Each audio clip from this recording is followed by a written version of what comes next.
Големите пожари во Пехчевско ја променија глетката и тоа веќе не е како што беше. Глетката е стравична за природата која беше срце, бели дробови и гордост на регионот и Македонија. Последиците не можам точно да ги кажам, но пожарот со големи размери имаме голема штета на пожарена шумска маса на високостепенста борова шума. Колкава површина е зафатена?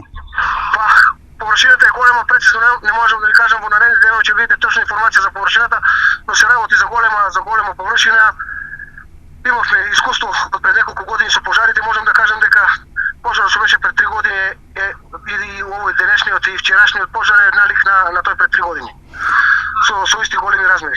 Пехчево веќе велат дека не изгледа како што било и околината. Точно е тоа, значи белите дробови на Пехчево изгореа.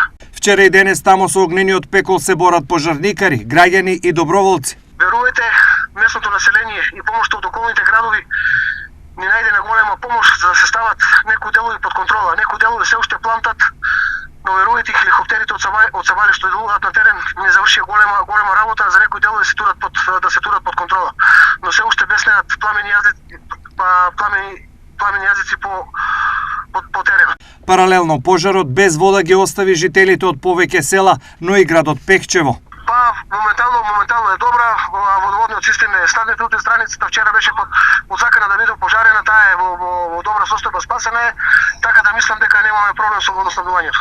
Борбата со стихијата продолжува, а од Пехчево апелираат за солидарност и помош. Прво да упатам благодарност за сите што земаа учество во пожарите и денес и вчера, зашто без тие луѓе и помошта од околните градови и доброволни противпожарни друштва и пожарни единици, територијални пожарни единици од околните градови и ЦУК и ДЗС, голема благодарност до сите и за вчера и за денес. Луѓето од местното население се активирани, сите се на терен. Имаме над 150 луѓе, 200 можеби на терен кои учествуваат во гасењето на пожарот.